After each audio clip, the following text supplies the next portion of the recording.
Pet Life Radio. This is Pet Life Radio. Let's talk pets.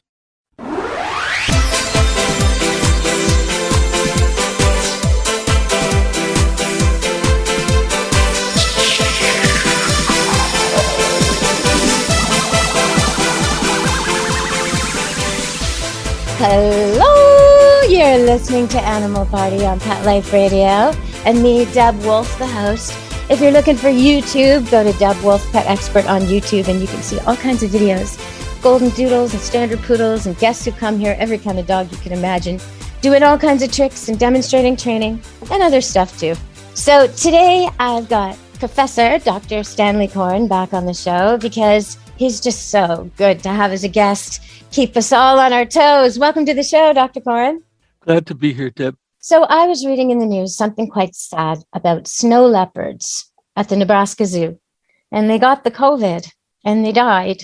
And it turns out there's been quite a few zoo animals that got the COVID and died. There were some spotted hyenas, and at the Denver Zoo, there were other animals. And it's just so sad. I don't know. What do you think about this?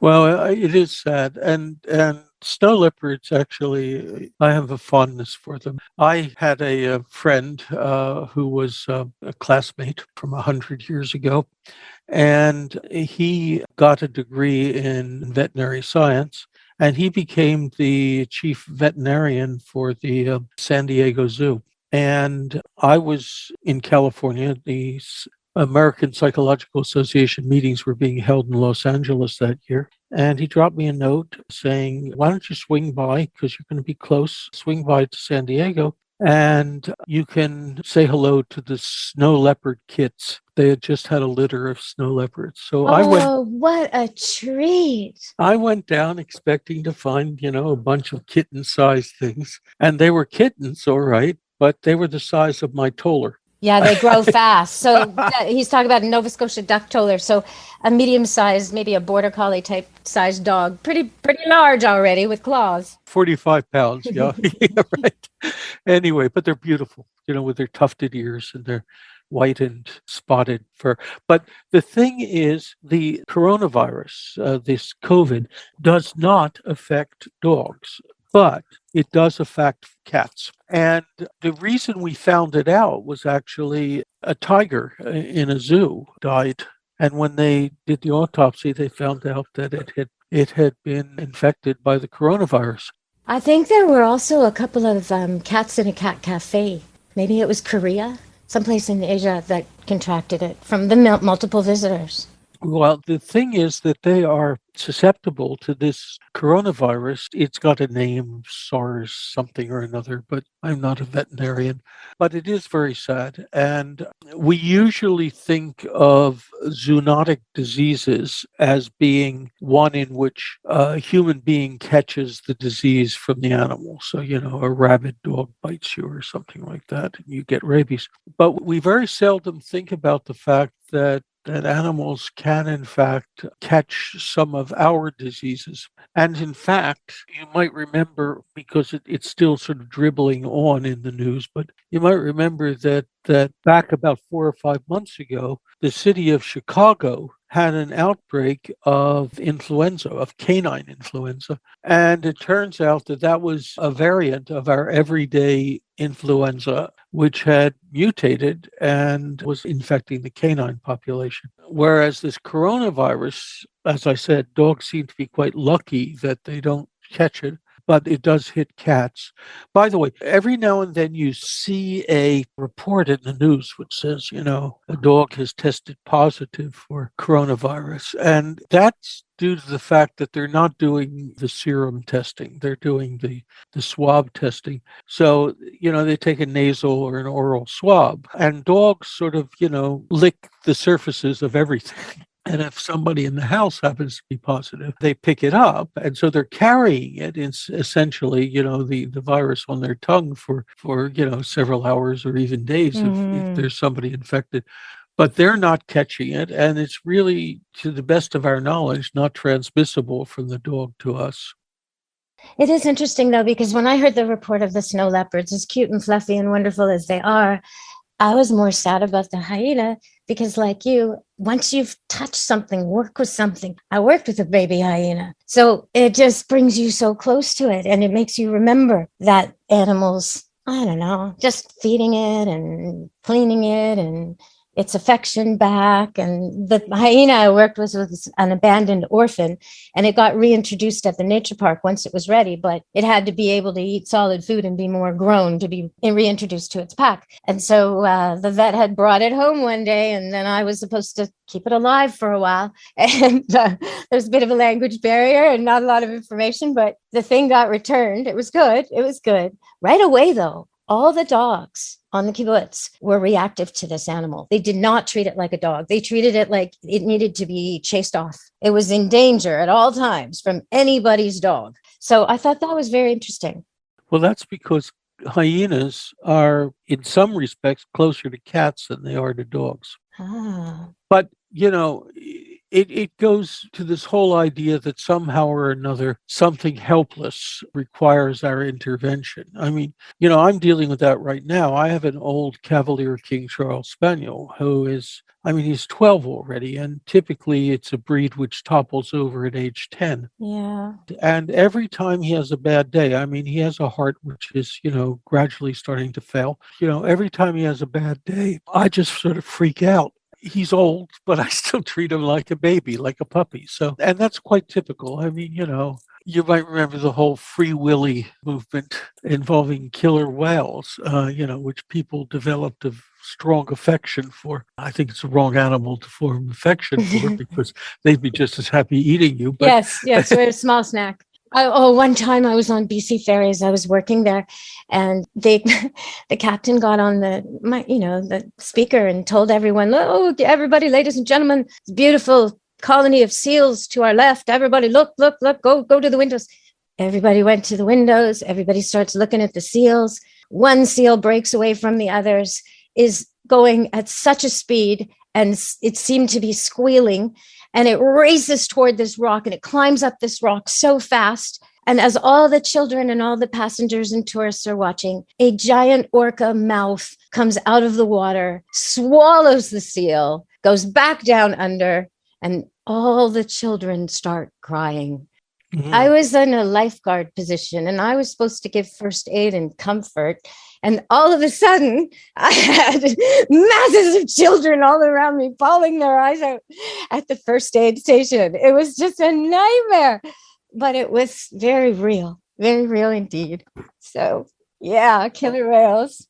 There was an incident that had to be 15 years ago, or maybe a little longer than that. When you get to be my age, time sort of muddles. But there was an incident in the summer of a family swimming on a beach outside of Tofino on the Vancouver Island. So it's on the western side of the island. Right. And beautiful. Big tides, lots of nature, gorgeous place. Gorgeous place over Wild. there. And the family was on the beach. They had 2 kids. And one of the kids is playing close to the water and and started to move up, and his mother screamed for the child to come to her immediately. So the child started to run, and this killer whale actually, leapt out of the water and landed, halfway on the beach trying to get the kid, but the kid got away, But, and the killer whale struggled and eventually got back in the water. Yeah, okay. There was also, I remember, a little girl fell in and her grandpa pulled her out. A sea lion attacked her at a dock in Steveston. These aren't pets, everybody. Don't feed them and don't get too close. Come on now. All right, well, we're going to go to break. And when we come back, I'm going to mention Yellowstone and Relatively Famous, because on both shows, they are showing AI. And I have a question for the professor I have a question. So you'll hear my question after the break. Stay tuned on Animal Party Pet Life Radio. Molly, here's your dinner. Zeus, that's not your food. Don't let that happen to your precious cat. Elevate your cat's eating experience with the Cat Tree Tray. The Cat Tree Tray keeps your cat's food off the floor and conveniently located on the cat tree. It's the perfect way to eat. It's a beautiful wrought iron tray that easily attaches to your cat tree and keeps dogs and other critters out of your cat's dish. A must for multi-pet households. There's a 6-inch tray for large bowls and a 4-inch tray for smaller bowls. Purchase your cat tree tray today. Go right now to cattreetray.com. That's cattreetray.com. CATTREETRAY.com. Let's Talk Pets on PetLifeRadio.com.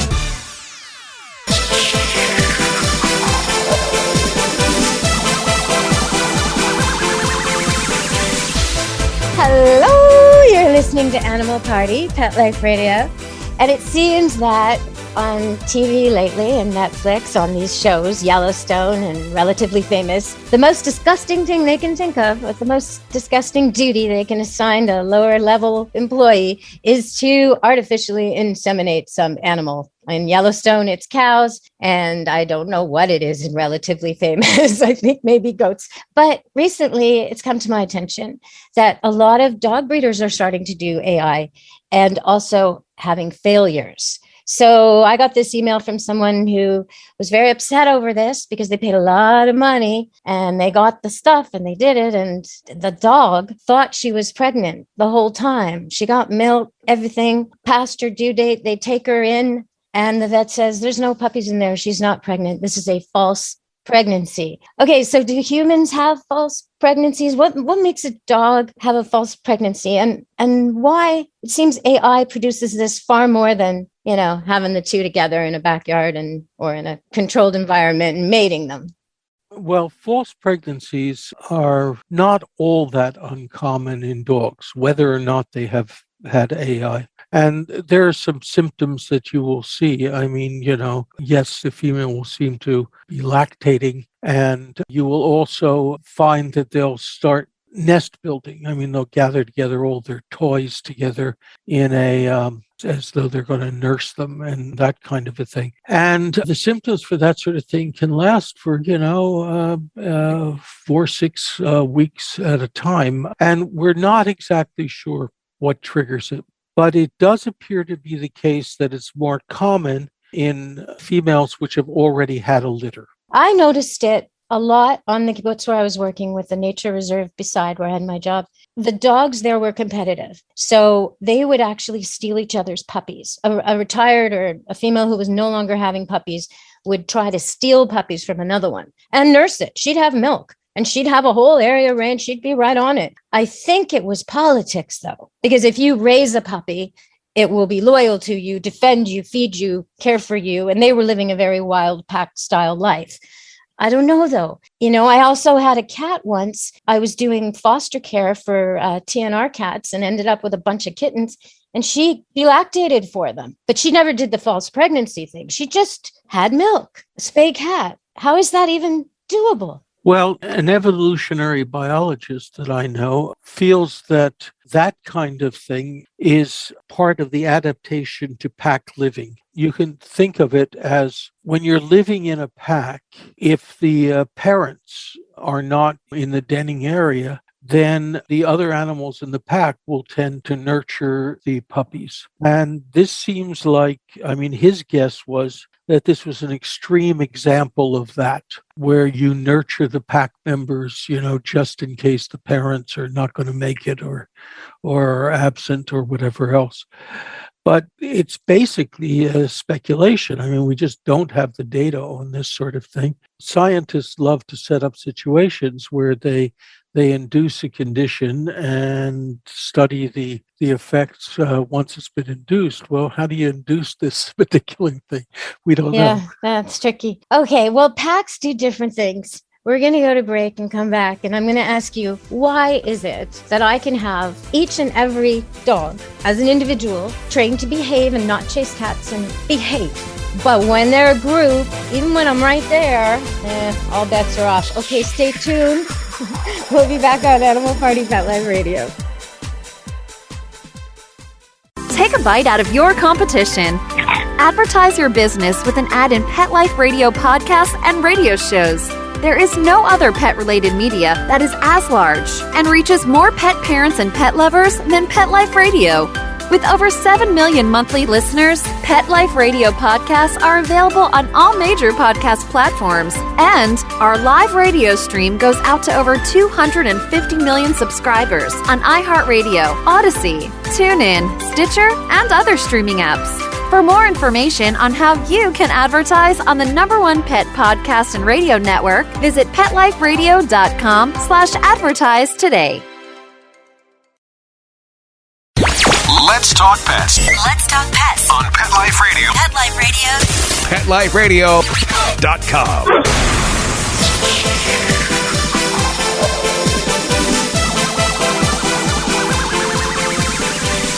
Hello, you're back on Animal Party, Pet Life Radio, listening to me, Deb Wolf, talking to Dr. Coren about animal psychology.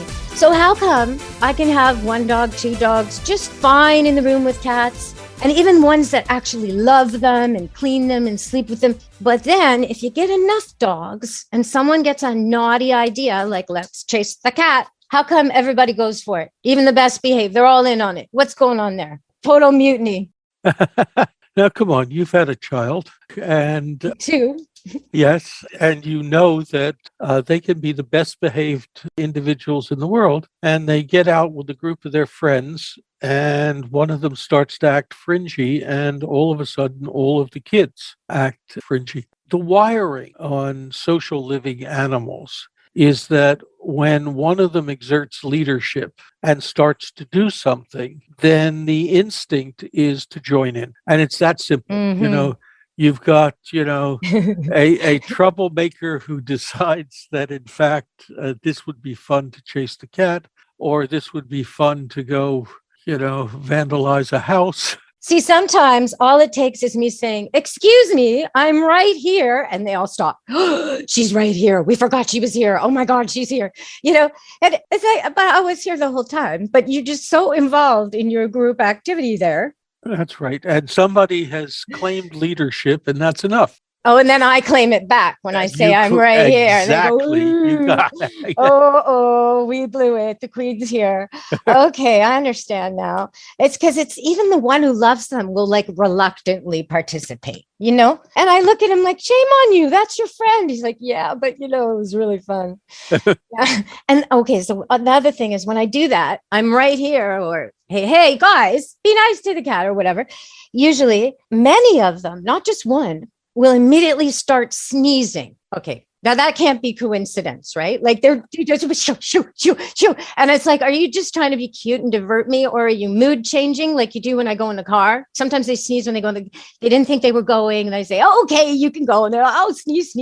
What is going on with the sneeze?" Well, that's a stress response. And the guess is that they're sneezing to sort of blow whatever scent molecules they've been responding to out of their nose. So it's sort of Satan, get thee behind me. Right? Yeah. Oh, like those superstitious ladies. Pip, pip. They're trying to get the cat. "Oh, cat scent, go away. I didn't chase it. It never happened. Pip, pip. That's not me." Oh, so funny. Wow. My dogs are so clever. Okay, so speaking of clever, now I know I try and argue the case with you that dogs are smarter or feel more, or cats are being undervalued for their abilities. So lately, I noticed a few things. I noticed one dog that I take care of that's a guest here will actually cover other dogs with a blanket. Is that not tool use? I don't know whether it's tool use, but it is certainly a form of companionate behavior. And you got to remember, when dogs are young, they pile up on, the puppies pile up on one another to stay warm and to conserve their warmth. And some dogs learn that a blanket will work as well as a puppy. And so, when I see that behavior where one dog is dragging a blanket over another dog, in my head, I hear the dog saying, "Well, let's be part of a puppy pile." And I have no scientific evidence of that, but that's sort of my speculation. Well, I do notice that the dog in question is picking a dog who's shivering with a dream, or an older dog, or a dog with a shorter coat. He's not doing it to the dogs that wouldn't like it. Yep. He's not putting it on the big fluffy mastiff or what the dog who's boiling anyway. He's putting it on the ones who might need a blanket. I think it's a tool. Or the ones who will not Put up chase him with it. away if he says, let's growl. Yeah, leave me alone, stupid. Yeah, okay, that's true. So, all right, now what about this one? And I've seen this, not even on video. I've actually seen it. It's a standard poodle, and he does it quite often. He will move a chair over to the counter, stand on the chair, and steal. That's got to be tool use. Come on. Well, that is much closer to what I would think as tool use. And in fact, the breed which does that most often are beagles. Oh, interesting. To get at things, because they're unstoppable, right? That's right. That's right. That's their trait. They will push, objects over to get onto, a higher surface to get food. They're so food motivated. And my favorite example of that sort of thing is I had a beagle by the name of Darby, and he was incredibly food motivated. And one day my toller was sitting next to the counter, and he stood up. And at that moment, Darby jumped on his back and from there leaped onto the counter. So he had used the other dog in the house as a ladder. See, now I see goats do that. Goats will actually stand on the less intelligent, more compliant sheep to reach leaves high up. I've seen that a whole lot. Yeah, well, it's one of the reasons I stopped keeping sheep. I felt so bad for them because the goats were so in charge. Now I just have goats. But okay, so here's one more example, and this is cats. I continually complain whenever I have a cat expert on the radio. I'm always talking about this, even though people think I'm a cat expert. I always find someone who knows more, and I ask them, how can I stop my cats from their constant experiment with gravity? And so what it is they just love to knock stuff off. They love to knock stuff off counters, but it's very strategic. If they want something on the counter that they can't open, they will knock it off intentionally for it to break open so they can eat it. And that to me is like the crow purposefully dropping the nut on a hard roof so it'll break open because it's the only way he could break it open. A tool, right? They're using gravity as a tool. That's an interesting example. I think that in many instances, that's a learned behavior, that the first time that it happened was by accident and the container opened and the cat benefited from the container being opened. And then afterwards, they are much more manipulative than dogs. And I don't mean in the psychological sense. I mean that they use their front paws much more for manipulating things. And so that, I think, is a learned behavior. It is certainly the case that those sort of accidental happenings can be learned by both cats and dogs. My favorite example is a guy in South Carolina had a golden retriever and a little French Bulldog. Now, as you know, the French Bulldogs don't swim very well. At one point in time, the French Bulldog had fallen off of this wharf that he used to fish off of, and the Golden immediately jumped in and retrieved the little Frenchie. And of course, the guy was very grateful and showed a lot of affection to the Golden and gave him a big treat and that sort of thing. Anyway, it happened again, another time, and again, the Golden was rewarded for saving the Frenchie. And then the third time, he looked over, and there was the Golden pushing the French Bulldog off of the wharf. I totally get that. Oh my gosh. Yes. That's what the off thing is. The dog, the dog has to jump up to get told, get down, get off. So then he gets rewarded. So you got this pogo stick dog, because if he just stays down or sits, nobody notices him. But if he jumps up and then does the great trick of getting off of you, whoa, good dog, good dog, good dog. He jumps on the bed and you say off and good dog, good dog. But if he just stays down, you ignore him. It's the same deal, right? Oh my gosh, that's so smart. Oh, that Golden, he's chucking him in the water and picking him up. And the little Frenchie's thinking, oh, brother, not again. So, all right. Well, thank you so much for joining us, Dr. Coren. That was an incredible show. Thank you once again. Anytime, Deb. All right, everybody. From me, Deb Wolf, Dr. Coren, and Animal Party Pet Life Radio. Be good to your animals. Let's Talk Pets, every week on demand, only on PetLifeRadio.com.